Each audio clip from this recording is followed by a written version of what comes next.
Since we first heard that iconic Level 1 Super Mario Bros. Theme, it became apparent that video games and music would be walking hand in hand. Many games have used their soundtracks and music to incorporate themes and feelings that the game is trying to instill into its players, with many games becoming very well known for the quality of their soundtracks and music.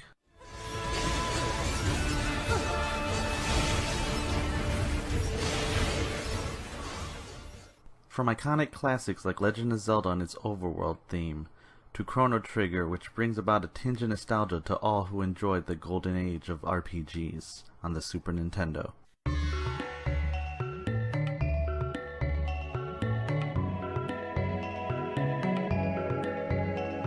But video gaming is a very personal experience, and many people have not played the same games or even heard the same soundtracks. And even those who have, those songs within a game can be very important to the individual depending on the experiences and time that it was played. Sure, there are the classics, the Castlevanias, the Civs, the Legend of Zeldas, and the Metroids, but that's not what we're here to talk about. Here at the Blue Wizard Project, we're going to be talking about those songs and games that were important to us growing up. The ones that weren't very well known sometimes, or maybe they were but for the wrong reasons. We're not going to be hitting the classics here, so sadly no Mega Man X despite its quality. But what we're going to be doing is hoping to bring a new light to video games and music to those of you who are watching, and hopefully inspire you to check out some of these games, or remember those times growing up when you were inspired by video games and those songs that really stuck with you, and bring back a sense of nostalgia to a youth that was a much simpler time. At this point, we'll be moving forward into the Sega Genesis era, and we hope that you'll be joining us as we kind of finish up on the 16-bit and moving forward from there. Hi everyone, what cultures have you appropriated? Let us know in the comments below. Well, I had some sushi. That's the same thing. Bastard. I know. I'm a horrible person. Actually, no. I had some Indian food the other day. It was great. Oh, no, I'm not. Are there no depths to your depravity, Ian? You have no idea how far I'll go.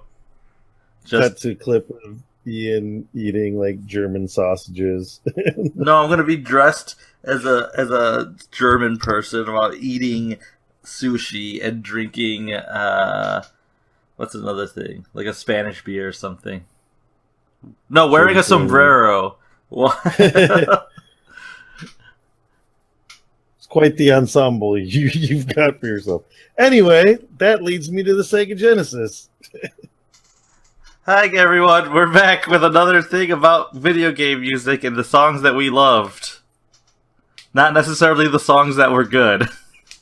Yeah, that's true. Although, I think the songs that I have are good except for one. So this time we're hitting up the Sega Genesis, which was actually hard for different reasons than the Super Nintendo. Number one is that the Sega Genesis is were apparently pretty hard to make music on because the majority of Sega Genesis music sounds like ass. He's not wrong. A lot of games did not take good advantage of that sound chip.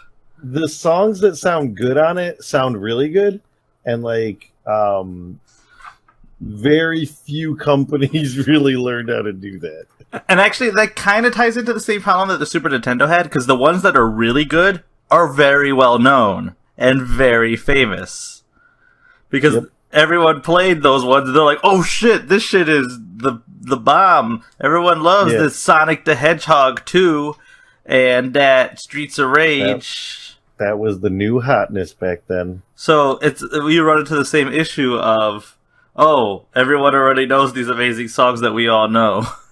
I feel like it was even harder on the Sega Genesis, though, because I feel like, well, for me personally, I owned a Sega Genesis, but we were definitely a Nintendo family. Like, we didn't own that many Sega Genesis games, and almost all the Sega Genesis games we had were, like, Sonic the Hedgehog, Sonic 3, Sonic and Knuckles. Toe Jam and Earl. Toe Jam and Earl, Street Fighter. Actually, we didn't own Toe Jam and Earl, but we borrowed it from my cousins. But like every game we had were like games that everyone already knew about and either liked at the time or still like today. So it was a little bit hard to make this list. I would say this list was significantly harder to make than the NES and SNES one. It was, and I ran into the same problem. Undoubtedly will be harder than the PlayStation one. Oh, I already have the PlayStation one done. I have like 2,700 songs for the PlayStation one. Same with the Super Nintendo, to be honest. The problem was I didn't own a Genesis growing up. One of my good next door neighbors did. Someone was poor. Nuts. For several years, one of my next door neighbors did, and we played a lot of Genesis at his house, but he had those same games, the ones that everyone really knows and loves. He had a few others, which is really where I got a lot of my list, but some of them were things I went back to later on in my life. But, I mean, a lot of these games actually I did play as a kid because he had them. I was like, hey, this is weird. Some he had that I didn't put on the list, Toe Jam and Earl, I mean, that one we had a lot of fun with. Contra Hardcore, that was really a fun-ass game, actually. And Road Rash 2. He had Road Rash 2, and we played that a lot. Not Road Rash 3D. Road Rash 3D is kind of an inside joke amongst our friends because my older brother has raged harder playing that game than any other game I've seen him play. Apparently he got real bad at Road Rash 3D. Yeah, it was great. The game, not the game, his rage. The game was shit. Just like Donkey Kong Country 64. Coming soon to the channel. Spoilers, when we get to the N64, that game will not be on my list. Really? I guess you can't put the DK rap because everyone loves that song. Yeah. And the one good thing from that game. Yeah, the one good thing. That's really all there is. So, alright, you want to start it this time since I started last time? Yeah, sure. Alright. So the first game that I'm going to talk about is Dr. Robotnik's Mean Bean Machine. And the song that I'm going to put on this list is the two-player song, which obviously only plays when you're playing the game with a friend.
Also, spoilers, because of his choice, it's real hard to record that video. Yeah, I'm assuming you just put one controller down and play that. Yeah, for those who don't know, all the video in our our things here. I'm the one doing it. I'm not taking other people's gameplay. That's all me. So that's why they take a while. Yeah, it takes Ian a long time to edit these. I don't envy him on that, but I mean, I do because I'd rather edit this than all the shitty Mega Man games I had to play. But still, Would you rather edit anyway, Donkey Kong 64? No, I would not. No, I would not. What do you think was worse, Donkey Kong 64 or Mega Man X7? I'll get back to you. Just keep going. All right, back to Dr. Robotnik's Mean Bean Machine. So, if any of you have not played Dr. Robotnik's Mean Bean Machine, it is basically a reskin of Puyo Puyo on the Sega Genesis. And if you've not played Puyo Puyo, it's you've definitely seen it at some point. It's just your general puzzle matching colors game. You get these little blobs; they fall down in pairs, and you just have to match the colors. And it's a pretty fun game. I always enjoyed Tetris a little bit more, or like Pokemon Puzzle League or Tetris Attack a little bit more than this one. But it was a really fun game. But I just remember when I was a kid, like Sonic the Hedgehog was the shit when I was a kid. Like I used to collect Sonic the Hedgehog comic books. I played the games a ton. We didn't own Sonic 2. Fortunately, but we had all the rest of them. Unfortunately, you didn't grow up into those weird Sonic fan adults. Oh yeah, thank God. Well, it's because like Sonic Adventure kind of broke it for us. I'll get to that in a little bit. I'll tell you guys that story. Actually, I'll just tell you now because why the fuck not? When the Sega Dreamcast came out, we were lucky and had gotten one pre-ordered. And I remember the night before just being super hype about the Dreamcast. And I remember going to bed. I had a fucking dream of waking up, going to get the Dreamcast at Babbage's, and then coming back home. It's a throwback for you. And we waited in line for our Dreamcast. We picked it up, and we got Sonic Adventure. That was the game we picked first. I was like, oh, yeah, Sonic Adventure is going to be great. We go back to our house, pop in Sonic Adventure. Game doesn't fucking work. Don't know why. Dreamcast works just fine. We tried putting music CD in because I believe you can play that on it. Works just fine. Sonic Adventure doesn't fucking work. We go back to Babbage's. We're like, oh, come on, man. Fortunately, it was close to our house. We live pretty close to the mall. So, like, we go in and we're like, hey, man, this game doesn't work. And they're like, oh, it should. Doesn't look like it has any scratches or anything like that. Like, yeah, man, it doesn't work. So, the guy gives us a replacement copy of Sonic. We go back home. Still doesn't fucking work. Go back to Babbage's again. My mom's like, hey, man, like, this is the second time I've had to come back here. This game doesn't work. What the hell? So he's like, oh, let me check it. Puts it in his Dreamcast. Works just fine. My mom's like, I don't care that it worked on yours. Doesn't work on ours. So the guy's like, well, okay, I'll give you another one. So he gives us a different one. My mom's like, you know what? Pick a different game just so we can see that your system works. So we picked up Soul Calibur. Mm-hmm. We take Soul Calibur and Sonic Adventure back to our house, and we try Sonic Adventure.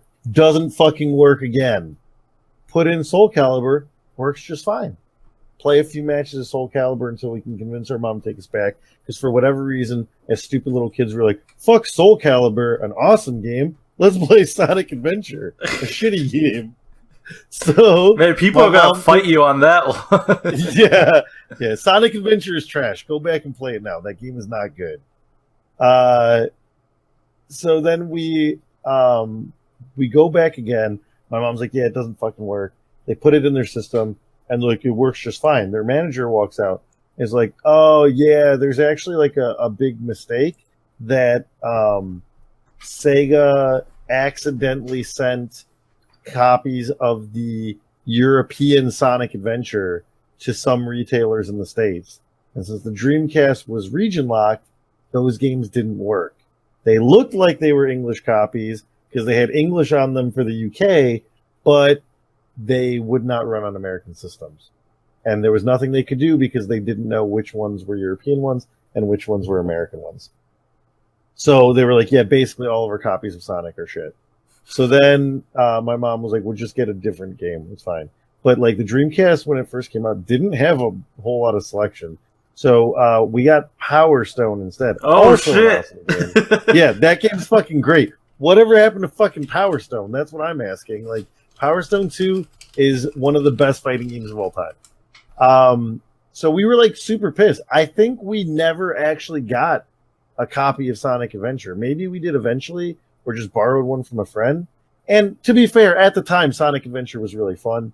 I just don't think it stands the test of time. I'm surprised you didn't get Blue Stinger. Yeah, actually, our buddy Adrian was like all about Blue Stinger. He was like, "Oh man, this is like That's why I brought it up.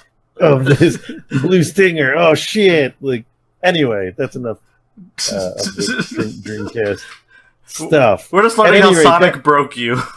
Yeah, I think Sonic Adventure, trying that many times to play it, and then when I did get it, the parts where you played as Sonic or Tails were fine. But, like, the Knuckles parts were really boring. The parts with Big the Cat were fucking stupid.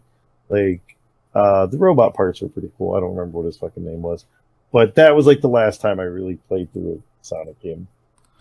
At any rate, I loved Sonic. Got Mean Bean Machine. The Mean Bean Machine one was even better because it was, like, loosely based off of the Sonic the Hedgehog cartoon that was on like, the comedy one, not the serious one.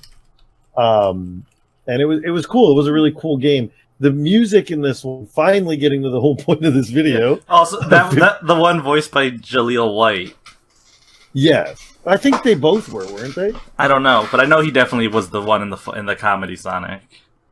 I'm pretty sure he voiced him in both. I think he was the voice for both. And I really wish he had stayed the voice of Sonic to this day. Maybe we would still all love Sonic the Hedgehog then. At any rate, the song in the 2-player mode was kind of a remix of one of the boss songs in this game.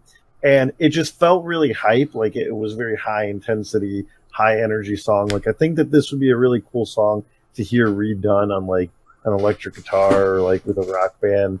And, yeah, it just made the game feel epic. It made every puzzle fight with your friends, even though you're just, like, flipping little blobs around, feel really intense. And I thought that was cool. And I really just loved that game. I never beat it. It was super fucking hard. But I still haven't beat it. But I still go back and play it every once in a while.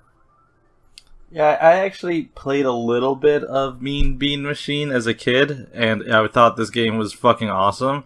Like, those kind of, like, intense-ass, like, versus puzzle games are actually way more fun than they have a right to be, because it makes me think of, you said it was a remake of Puyo Puyo. Puyo Puyo. It's the same game as, if you didn't have a Sega Genesis, you ever played Kirby's Avalanche, I believe it's called? Yeah, is the, like, reskin of that game on the Super Nintendo. Yeah, it makes me the think same of game. It makes me think of, like, playing, like, Super Puzzle Fighter. Puzzle Fighter was a great game. Yeah, or what was the one on PS1 that was very similar? I don't know. It was another kind of thing, just like Mean Bean Machine. It was another versus. It's the one with the Bubble Bobble dragons, and they have it in arcades sometimes. But it's actually super fun, and, like, you're like, man, this game is stupid. It's just a little puzzle game, and then you get into it, Pop and Pop or whatever it is. It's But it was really fun. And I know what this game is, and I hate myself for not remembering it off the top of my head. But I used to carry it around on a floppy disk, so that when I worked at my first job, which we didn't have a cash register, we had a computer that was set up as a cash register, and when no one was in the store, I would bust out that floppy disk and play that game on it. But yeah, those kind of games are really fun, and we had a good time as kids playing Dr. Robotnik's Mean Bean Machine. Actually, going back, because I played it as an adult, it's still a fun game. Yeah, I can imagine, like, because they just re-released, not just, I guess it's like a year and a half ago now, but that Puyo Puyo vs. Tetris and on the Switch, and I started playing that when it first came out, and I was like, oh man, Dr. Robotnik's Mean Bean Machine. At the time, I didn't know that Puyo Puyo was a thing. I only knew this game as Dr. Robotnik's Mean Bean Machine. Yeah. So, like, that's the original in my mind. That makes sense. But good game. I have this image in my mind of you and your brothers playing, and it is hilarious, the arguments in my mind that you guys would have gotten into over this game. this game actually has a lot of really good songs in it. I actually would really recommend just going on YouTube and looking up the whole soundtrack. There's like 3 songs that got cut from the game as well, and the second one of those is also a quality track. What's your first one, Ian? All right, sorry, I was just waiting for you to see if there's anything else. I was waiting for you to regale us with a tale of you and like your brother getting into a fist fight over Beat Machine. No, actually, Anthony and Joey have never been very big like puzzle game people. Like my mom and I played a lot of puzzle games, but I don't really remember Anthony and Joey playing them that often. I do remember when Nate beat this game, and it fucking amazed me. This was like right before I moved to Korea.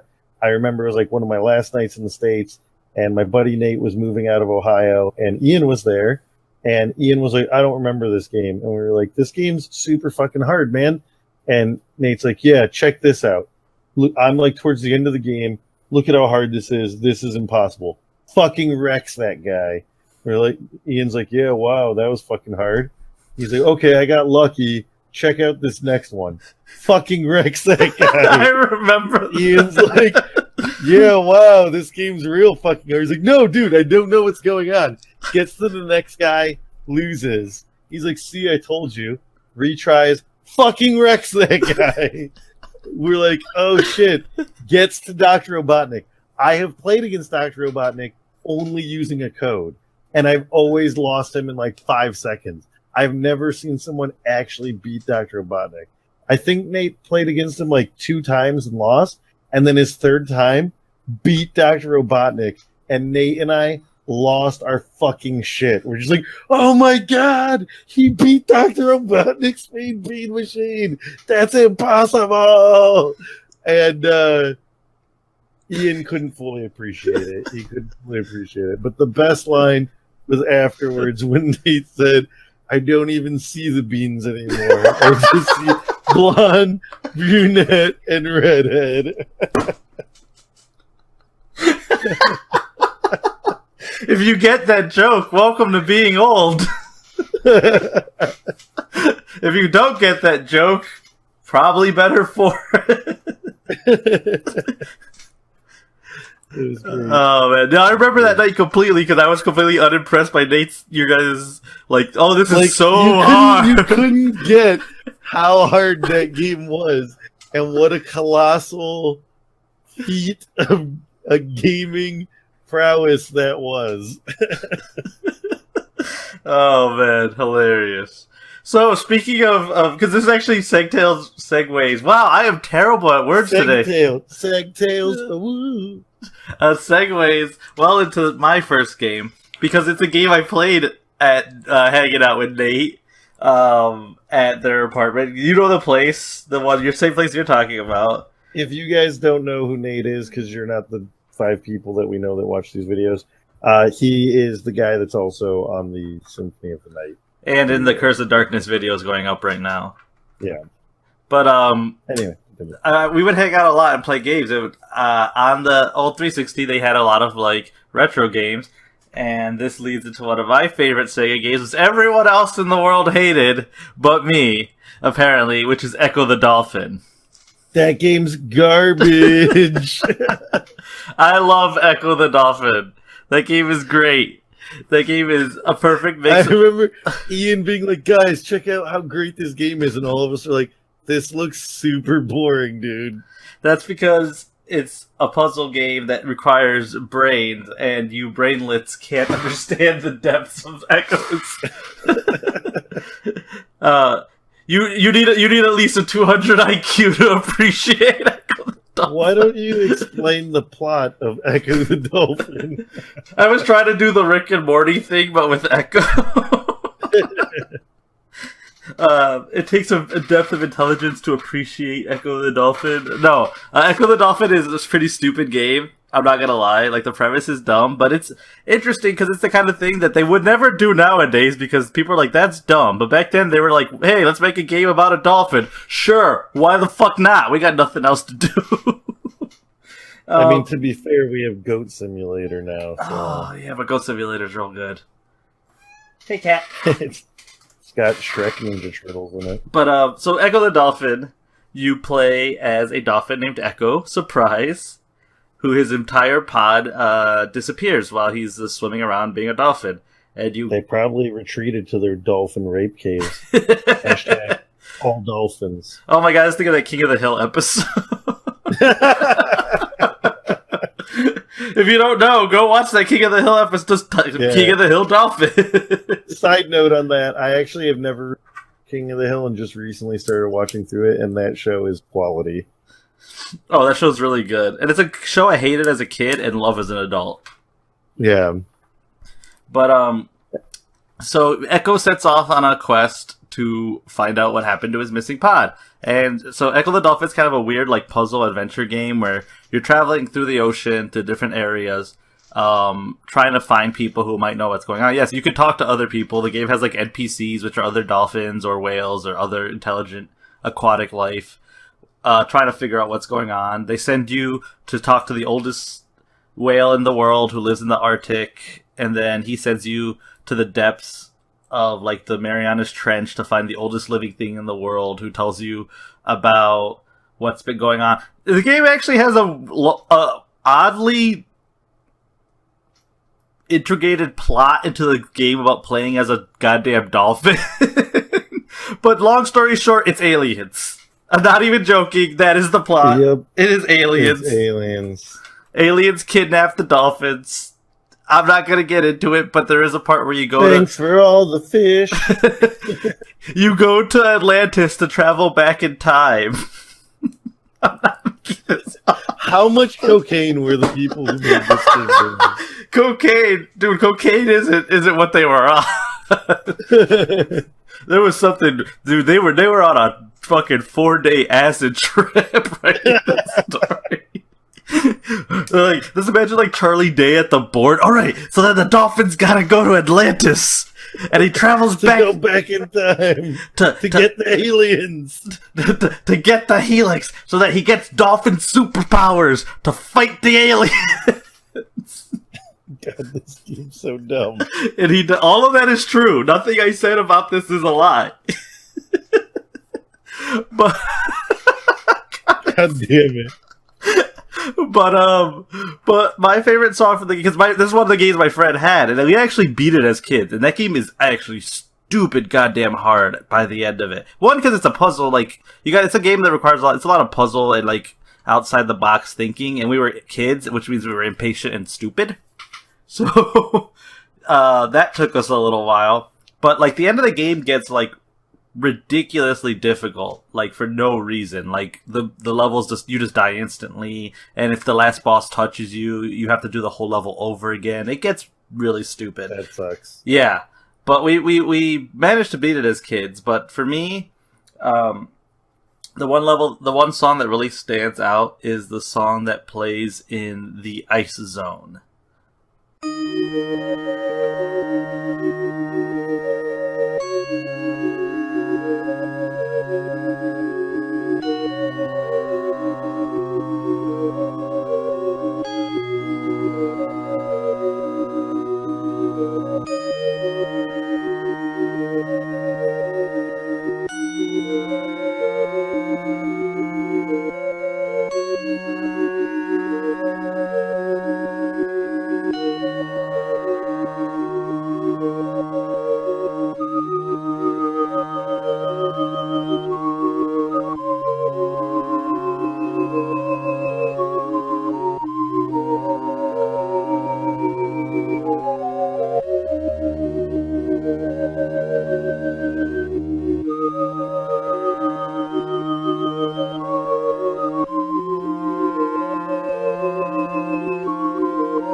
And gotta have an ice zone. yeah, every great game has an ice zone, and in the story of the game, that's where you're going to talk to the oldest living whale. Like he went up there to die, like and you're going to talk to him, and his name's Big Blue. But it's it's a typical ice zone. It's got those kind of like purples and blues of a lot of games, like that kind of like color palette. It's very calm. The music itself is very kind of mellow and not I want to say dark, but it's very mellow and kind of sad, and it kind of sets a tone for like what's going on here. Like you came to basically where whales go to die to try to talk to one before it passes to find out what happened to your family. And the level itself is hard because king crabs are fucking assholes and attack you constantly. And the ice can crush. And the thing you have to watch out for is the ice can crush you because it's like ice flows and stuff. So it's just a hard level. It kind of really sets the tone for like the game from here on out gets really difficult. And I actually think it's the same music that plays in Atlantis, which is fitting because like you go to the ruins of this ancient city and it's that sad music again, kind of like, hey, look at this. This was once a huge fucking super city. Now it's ruins under the water where some stupid dolphin is swimming. Thanks, game. But I really liked it, and it really for me kind of sets the mood of like what the game is about, even though other people can't appreciate the greatness of Echo. I think that most people are smarter than you. That's what that means. And then there's a sequel, right?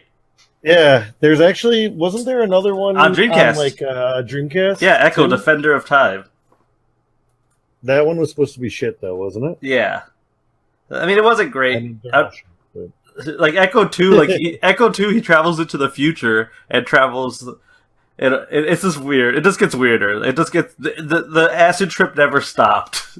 Basically, yeah. It's kind of how do you one up time traveling alien fighting dolphin? Now he's a robot. No, he goes he goes to the future where he runs into his descendant, and she tells him that the aliens have come back in the future. But in the future, humans and dolphins have like created a utopian society together. All right. Anyway, that's enough of what the fuck. I want the drugs that those guys were using. Me too. If you know those drugs, please message right in the comments. We're definitely not police. All right, I'll go on to my next game because we're real far behind on time on this one. My second one is track number 2 from the Pirates of Darkwater.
Now, I will say that this game is actually a really shitty game. It is not good. Unlike Pirates on Super Nintendo, which is fucking great. Yeah, the Super Nintendo Pirates of Darkwater was fucking awesome. The Sega Genesis one was crap. It controls so poorly. It looks like butt. Like, even the rest of the music in the game isn't necessarily good. But this song is awesome. So, track number 1 and track number 2, I believe they're both like very similar to each other. They play during like the cutscenes during the beginning of the game when they set up the story of Pirates of Darkwater. Which, if you have not watched Pirates of Darkwater, that show is the shit. Like, it feels like a really awesome Dungeons and Dragons game. Like, the whole storyline is that this world used to be this really awesome place, and this stuff called Darkwater is coming and basically like corrupting the land.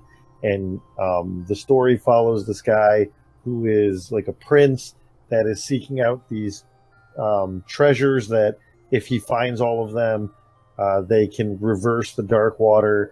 And at the same time, this like pirate king basically is also trying to get them, but it's because he's a greedy asshole. Blah. And yes, and it was awesome. Actually, after I listened to the track for this video, I went back and played the video game. I was like, man, this video game sucks, but now I want to watch Pirates of Darkwater. So I went back and rewatched the first episode, and the video quality shit on it, because like this show was like, you know, from the 90s, and I'm probably watching a recording of a VHS cassette, but like, it is still awesome. It still stands up. I super highly recommend it if you haven't watched Pirates of Darkwater. This game, like when it's catching you up on it, it does a very big info dump in the beginning of the game about like, this is what the story is, and this is who the characters you're playing are, and this is where you're going. And it plays this track during the part where it's explaining how the Darkwater has basically turned the world to shit. And this song is a very kind of sad, similar to what you were saying about the song in Echo the Dolphin, I would imagine. It is kind of slow, kind of moody, and has this like sad feeling to it, and really kind of sets up the despair that the Pirates of Darkwater universe is supposed to be in at that time. The sad thing is that, again, the Super Nintendo one's great. Genesis game, don't play it. It's not worth it. Just listen to the soundtrack. The show was great. Never finished, unfortunately. We live in the era of like getting rebooted. Somebody, please reboot Pirates of Darkwater. Finish the story. So here's my hot take. I'll only take like a minute on this. One, the Super Nintendo game is great. It's a little repetitive fight, like kind of beat 'em up, but it's fun. Sega one, I only ever played it once, got real bored of it after like 2 levels, but some people swear by it. They're like, no, it's amazing, and maybe it gets great. I couldn't get past level 2 because I was so bored. Same. Reboot of Pirates of Darkwater, easy peasy lemon squeezy. Listen to Ian, I'm the best, everyone else is dumb. Here's what you do. You take this thing, you give it the same kind of tone like Young Justice. More serious, little bit of humor. Don't go stupid, don't go Avatar, don't go Adventure Time. You know, make it a little more like teen, like Batman Beyond kind of tone. Make Bloth terrifying. Make him like not like Skeletor, more like Mum-Ra. There's the difference. Yep. And you do it in 36 to 50 episodes. That's what you get. Nothing more. And you write that whole story. Not open-ended. It can't be, because there's a definite end to it. Exactly. Like, there's these many treasures, and once he gets it, it's fucking done. Like, yeah. And what you do is, because listen, this stuff is perfect Tumblr bait. You already have non-white main heroes. You have Ren, Tula, and Ayaz. Yeah. Ayaz is Southeast Asian. Bam, Filipino. You got Tula, who's like kind of Middle Eastern or Indian. There you go. Get that one. You got Ren, who may be like Caribbean, Hispanic, or black, or whatever. You know, that kind of thing. Bam. You got 3 different types of piratey people. You get Bloth, who's a big fat white guy. He's angry, he's mean, he's evil. Make him scary.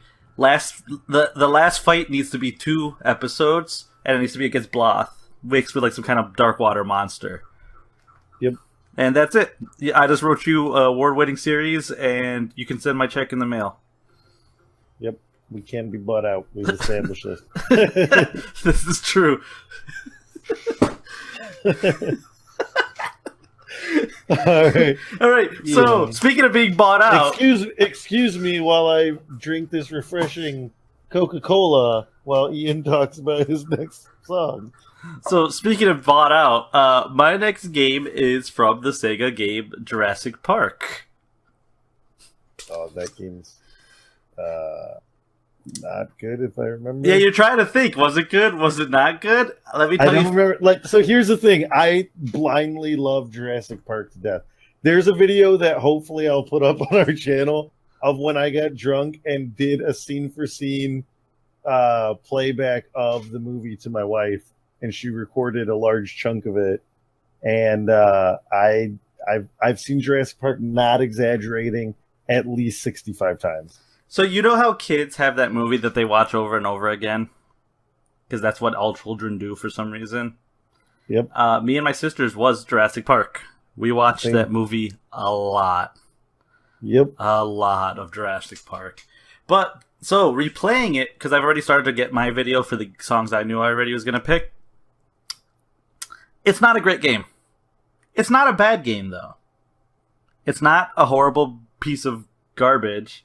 It's not great. It's just... Were you playing the regular one or the Rampage edition? The regular one. Rampage Edition is the second game. Yeah. No, I'm playing the one where you can play as Grant or as the Raptor. Playing as the Raptor is way more fun. Like, way more fun. You're a goddamn raptor. Because you're a goddamn Raptor, and the last boss is Alan Grant. The most fearsome of bosses. But as a kid, we could never beat Grant's story, but we could beat the Raptors. So, I vaguely remember it being the same for my brother. yeah, just because Grant's last boss is fighting like the three Raptors that like at the end of the movie. Yeah. That's the last boss for Grant, and it's super goddamn hard, and we could never do it as kids. But because of that, my song choice is going to be the Visitor Center from that game.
And the reason for that is because we tried so goddamn hard to beat that last level that we did that last level so many times as kids. Because that was one of those games back in the day that games use codes. So once you got to a level, you could just do it over and over again, just put the code in.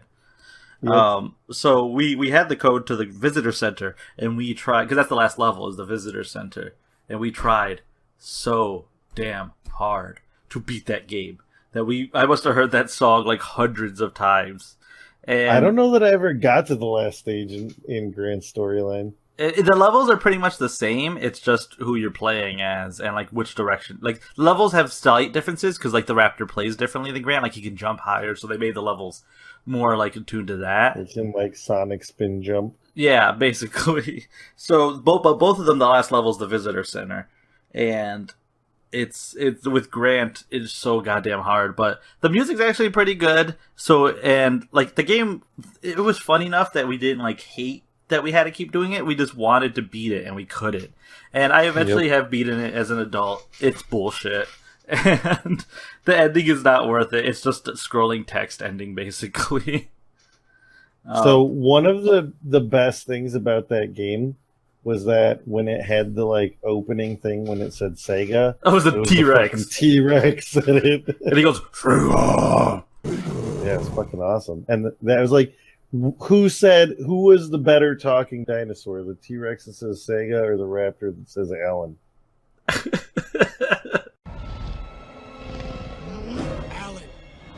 Alan.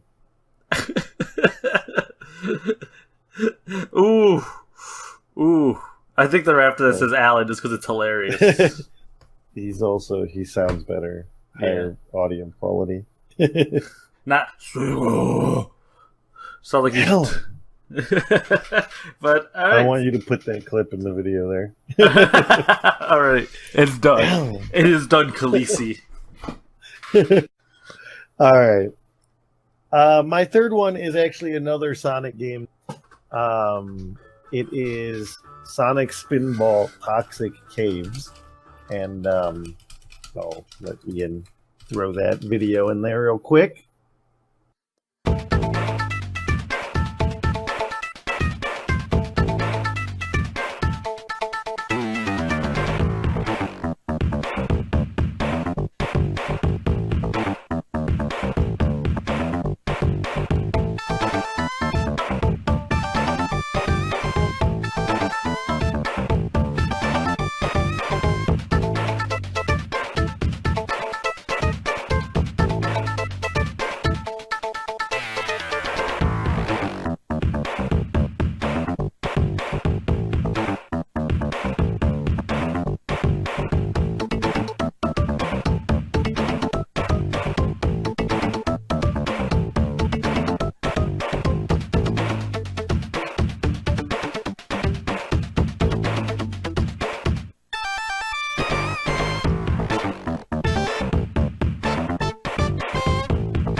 All right, so Sonic Spinball was a spin-off game that was made, I want to say, around the time of Sonic 3, but I could be wrong about that. Like, my memory's not great from back then. But Sonic Spinball was, as the name indicates a pinball game, but you played a Sonic the Hedgehog.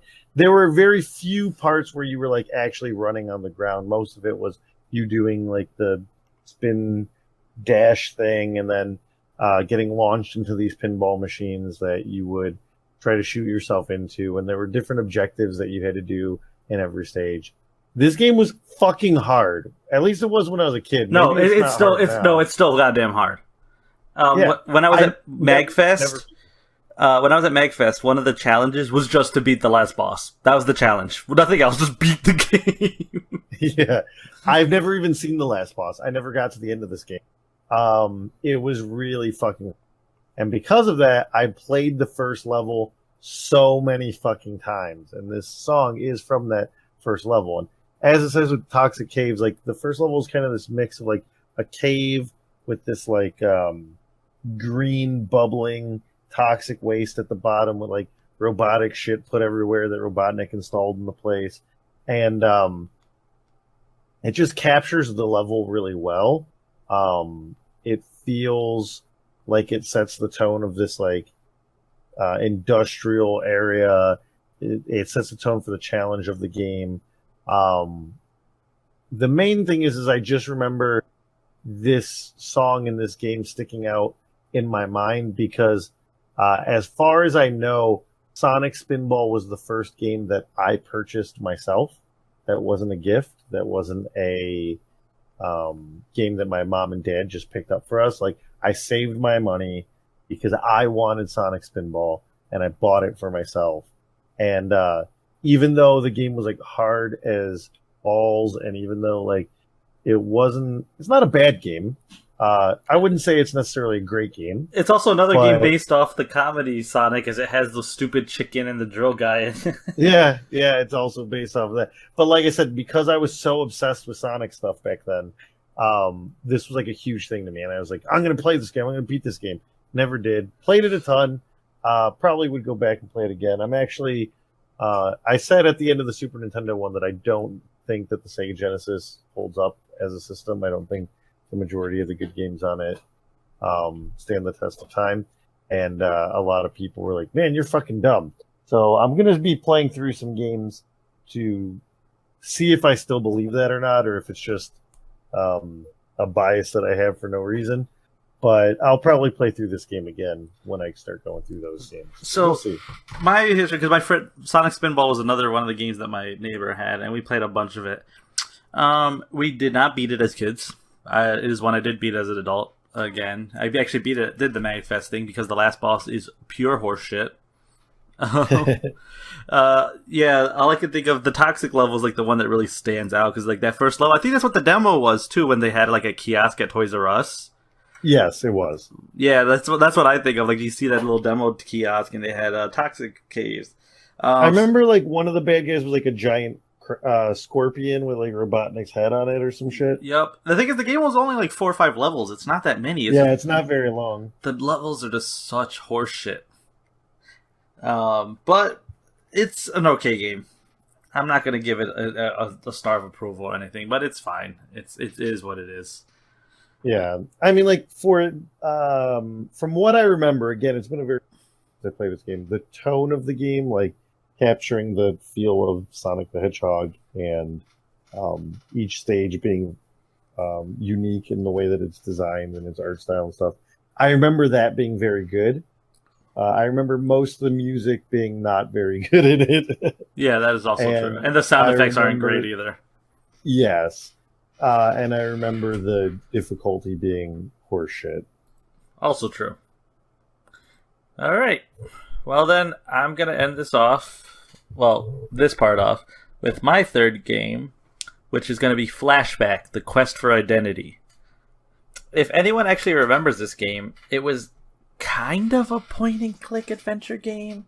Kind of not. I don't know if I've ever played this one. It was a side game where you play as a guy named Conrad who wakes up in the middle of, like, the opening movie shows him like running from the cops and they shoot down his flying. It's a future game, like it takes place in the future, and he's on a like flying motorcycle and they shoot him down into the jungle on this weird planet. And basically he has no memories. That's why it's the quest for identity, and he's trying to figure out what's going on. And so you wake up in the middle of the jungle with nothing on you, and it kind of becomes almost like a Heart of Darkness or Abe's Odyssey. Oh, okay, yeah, I know what this game is now. I've never played it. I've just seen it on YouTube channels. But yeah, it's that kind of game. And basically, I think Abe's Odyssey is a good comparison to that one. Yeah, and he basically has to make his way because he's on a planet called New Washington, and he has to make his way back to Earth. But like the first goal in the game is to get out of the jungle where some people are trying to kill you, and then make your way to the city of New Washington to meet up with your friend Ian, which is the first time and another piece of fiction that I ever ran into someone else named Ian. Because this is before Jurassic Park. Yeah. You know what he should have done is just jumped in the dolphin, gone in an underwater city, traveled back in time, and then met aliens. Yeah, I would have solved that problem. But but basically, like the song that sticks out for me in the game, because the game doesn't have much music at all. Like the game has like 5 soundtracks. And it's not even the levels. Most of the levels are quiet, and they have like maybe like little ambient music, but that's it. But the song that sticks out is called Conrad's Memories.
Because it's what plays when he's like when memories start to come back to him. But once you meet up with Ian completely restores Conrad's memories about what's happening. And basically, it was that Conrad, for his no joke, his college dissertation, created a like a scan. Think of like a DBZ scanner that could scan people, and he found out that there's aliens hiding among the people. And like Men in Black shit, dude. Yeah, basically. And basically the aliens found out that he found out and were after him, so he erased his own memories and stored them on a disc that he sent to Ian. And basically he's like, oh shit, the alien conspiracy is like all the way back on Earth and all this stuff. So then the game becomes trying to get back to Earth and stop it. But that song plays during that whole sequence. And you know what? I might, for the song, probably show the whole sequence. Just because it's not super long, but it's about the length of the song. And it shows basically Conrad remembering all this stuff. But it kind of changes the tone of the game instead of like trying to... It's funny because it goes Flashback Quest for Identity, but you get that pretty early in the game, like level 2. And then it becomes Stop the Aliens. Then it becomes Flashback 2, The Quest for More Money. It becomes They Lived, where the one guy fights the wrestler. Remember he puts on the glasses and sees the aliens? Who is it, Roddy Piper? Fighting, who's he fight? I don't remember. Oh my god, it's gonna bother Keith David. Yes. He fights Keith David. It becomes that movie, basically. But the game, actually, I really liked it because it was one of the first kind of games like that I ever played. Because, you know, like I said, like there's other ones once you get back to it, like Abe's Odyssey and other... and they're hard. Heart of Darkness is a hard-ass one, too. But they're decently difficult. They actually, you know what kind of reminds me of the modern version of those? Tesla Grad did. Where it's more about puzzles and like using the stuff than actually like anything else. Yeah, than fighting. Yeah, but it's just Tesla Grad's way fatter, way faster.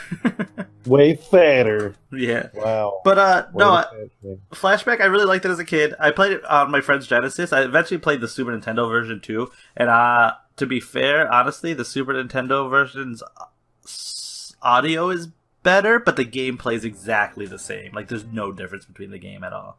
That is very rare, because generally a game is like, oh yeah, this one was super good. The other one was kind of shit. Yeah, no, honestly, there's no difference between the two versions. It's just the sound, the music is different, because obviously different sound chips. Yeah. Like I said, part of the problem too, going back to this, is like the Genesis was competing with the Super Nintendo, but the Genesis came out significantly earlier than the Super Nintendo did. So it was working off like inferior hardware. I mean, it had blast processing. Oh shit! Cool. Blast processing. Whoa! But if you're young enough to not know what blast processing is, it was a made-up term that Sega used to sell its edgy machine to Sonic fans when it wanted to pass up the Super Nintendo. Because Sega does what Nintendon't. Yep. That's the truth. At any rate, yeah, like, because the hardware was older, because of the way that they built the sound chip, a lot of the music just didn't sound good. Yep. All right. Well, let's move on to the last part. Same as always, we're going to pick one more song that doesn't necessarily fall into the guidelines. Maybe it's from a popular game, so people already know it. It might be a game we didn't play till we were adults, or wasn't released in the U.S. Yeah, or maybe it's not even like a full track. Like I picked the Galaga theme for mine, which is like a 5-second song. Yep. So, for the NES one. At any rate, my first one is the song General Chaos from the game General Chaos.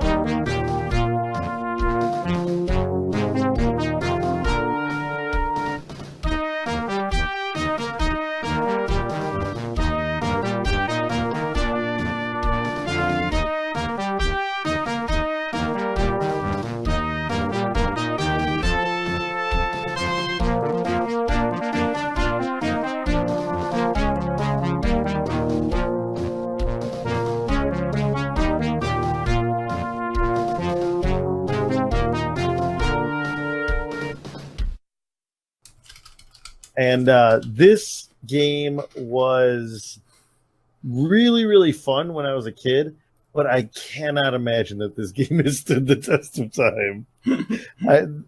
I remember the controls being clunky when I was a kid, and if I was a kid thinking they were clunky, God help me now, is this game probably going to control really crappily. But I remember, like, when my best friend and I first met each other, this was one of the games that we would play all the time. I didn't actually own this game, only Clint owned it, and we would go to his house and we'd be like, oh dude, let's play some General Chaos, and we would just play for hours. So the premise of this game, if you've never played it, because I feel like this is one of the games that's not quite as well known on the Sega Genesis, is there's two teams. There's a team, the blue team and the red team. The blue team very clearly is supposed to be America. The red team very clearly is supposed to be some like communist Nazi hybrid. Like, the communazis. The communazis. And so when you're playing through the game, you can play, I believe you could play head to head, but we never did that. You could play co-op in this one. So I believe you would pick like 5 guys, and there's like machine gunners, grenade throwers, one dude that just threw a fucking stack of dynamite, a bazooka dude, shit like that. So you would pick one, you could switch between them, and you get these one-screen battlefields, and you just had to kill the other guys. And the animations were really funny. Like the flamethrower dude, if you would shoot someone with it, they'd like turn all black and turn to ash. And like, it was a really fun co-op game. Again, I don't think that it stands the test of time. The soundtrack, I believe, is just 3 songs. There's like the briefing room song, the General Chaos theme, and then I forget what the bad guy's name was in this game, but his theme. And the General Chaos song, the reason why I liked it is it just really captures the feeling of this game. This game very much is like an overly done military, like, America, so kind of like liberate them terrorists. kind of like the early version of Broforce. Yes, yeah, that is a perfect example. It just felt very much like that. Like, not quite as tongue-in-cheek as Broforce, but like very much playing off of the, like, you know, we're the good guy liberators, blah, blah. And the song, the reason why I put it on this list is because it's not actually a good song. It's kind of shitty. But it does make me think of this, like, almost like a military parade kind of thing. And it did capture the game really well. Animation in the game was not great, but the art style was kind of cool. Again, I don't know that this game stands the test of time, but I really enjoyed it. I remember playing countless hours of this game with my best friend back in the day. And whenever I hear that song, it just like takes me back to, like, you know, being 12 years old, having sleepovers, drinking chocolate milk, eating Pop-Tarts, and playing this game. This sounds like good times. I actually never played General And drinking Chaos. Fruitopia. Oh, Drinking shit. Fruitopia. Oh, shit. Fruitopia. Honestly, I never played General Chaos. I have no idea about it. Really? Mm-hmm. Yeah, it's probably going to be real bad if you go to play it now. Well, I'm not going to, because most of the extra things, you know, is just like pictures. Yeah, that's true. You should still try to play it. Get your roommate, play through a little bit of it. Let's check it out. Yeah. All right. Let me know if it's shit now. I'll let you know. So as this is a extra song that we can break all the rules, I'll break it all the rules. My song is the entire Streets of Rage 2 soundtrack. Suck it, Jana. Entire soundtrack wins. Boom. I thought you were gonna be like, my song's not a song. Picture. It's the abstract idea of video game. Nope. Here we go. Whole soundtrack.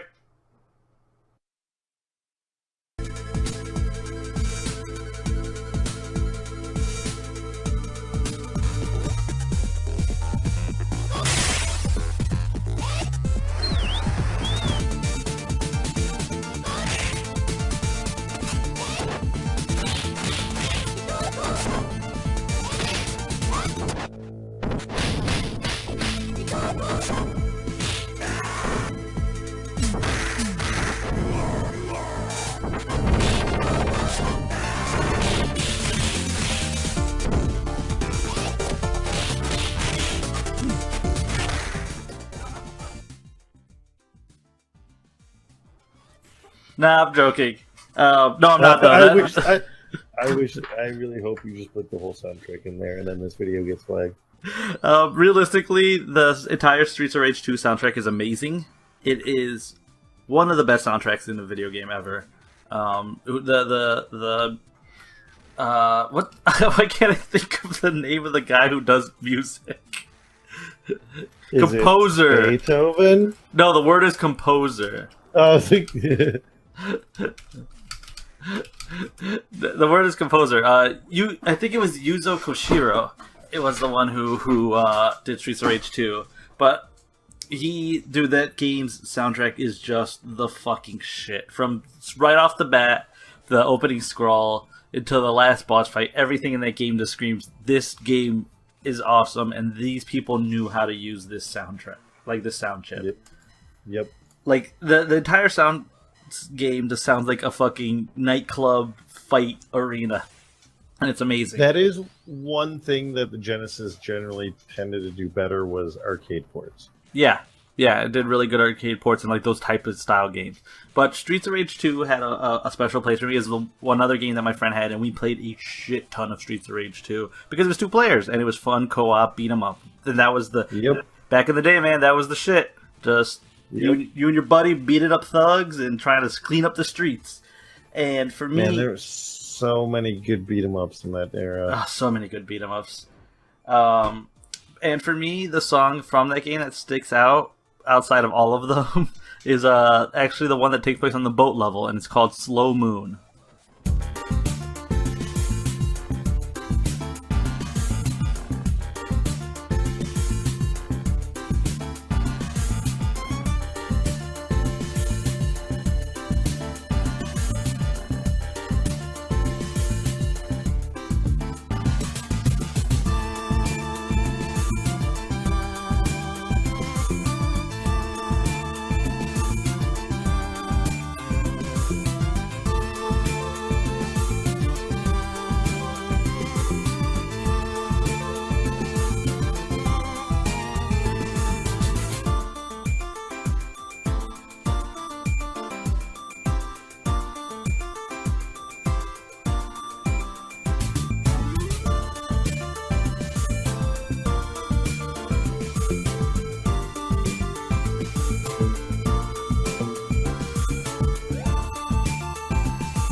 And the reason I'm picking that one because it's actually not the most. I would not even say the best song in the soundtrack, or the most intense or interesting. But it's really mellow, kind of slow. It's about what would be considered like the ice level, if you will.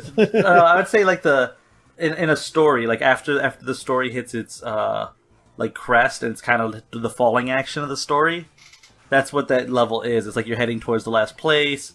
You're on a boat heading there. The music's really slow and mellow. Like this is heading towards something, a final confrontation, and this is the last like real rest before that last fight. Even though it's not a rest, and the reason that level sticks out to me is because that's the level where the game goes from this is fun beat 'em up to this game is here to eat your money. if it was quarters. And it's 100% because of the boss that level. I think his name is like Big Bear or something like that. And he's this boxer dude, and he's a motherfucker. Like I could get to him without dying, and then he just tears through my lives. He's such an asshole. And that was the thing about playing arcade ports, is there were always a person like, oh, this was to make money. Like when you fight Super Shredder at the end of Turtles in Time, and he's like, just one shot kill you. Oh, with the laser? He like turns you into a turtle. It turns you into a normal turtle. Yeah. Yeah, but this level was the one that like it honestly, like the first few times it was the end. It was the roadblock for me and my friends. Eventually we got past it, we beat the game. But so it just kind of stuck out, like that's the point where the game like turns on its heel. It becomes like this is not easy anymore. Give us your money, Ian. But Streets of Rage 2 is awesome, and the entire soundtrack is fucking great. That game still stands the test of time. That's one that I don't even have to play to know it's still good. And I think that's everything we got for the Sega. Yeah. Like I said, this one was a bit harder, so I don't know that we'll be doing a second Sega one, probably Genesis, not. But I will give a quick shout out to Toe Jam and Earl, both of those games. Fucking awesome music. That was another game series that really knew how to use the sound chip. Yeah. I Golden almost put the extras on. I would say Golden Axe is pretty good too. Yep, of course the Sonic games. Yeah, but Awesome I mean, music. like you said, the problem is like the ones that are really well known on the Sega are just very well known. So I don't think we're gonna be coming back to this system. Like I said, when I owned the Sega Genesis, most of our games were really good. The only ones that I remember that weren't like either really good or really well known games was we had one game called like Galaxy Force 2. It was like a space shooter game that I remember having fun with. It was like the first game we got after Sonic the Hedgehog, and I remember enjoying it. I don't know if it's still good. I'll probably go back and for the video. And then the other one that I remember having the absolute shit, Ninja Turtles Tournament Fighters. That game was trash. Oh shit! The guy who did Streets of Rage. Guess what other games he was part of? Hatoful Boyfriend. No, Yeast. Oh, the East games are awesome. Yeah, he did. He helped do the score for the Yeast series and ActRaiser. Man, yeah, that guy's he knows what he's doing. Yeah, good on that guy, man. Yeah, he had some good shit. Yeah, if you haven't played the East series, go play it. We should talk about the Yeast series sometime because we should just do a video. I've actually been thinking, like, man, I should play through all of them. I've played 1, 2, and 3, and then I've dabbled in a few of them. I think I've beaten 7. I'm playing through Origins right now. And I have Origins, and I was looking. Ooh, I want to play it, but I'm playing some other stuff before Spider-Man comes out on PS4. So yeah, maybe we'll do that one day. We'll touch up on the Yeast games, play some more of them, Yeast and then maybe do a video. Yeah, because I think you're the only other person I know who's really played more than one of them. I think Nate's played a bunch of them. I think Joey is too, because I think our got like turned on to them. Those games are super underappreciated. I do not know why that games are not more popular. I don't know. I mean, I do. It's because they released them completely out of order. And they didn't release some of them here at all. On a million different systems, yeah.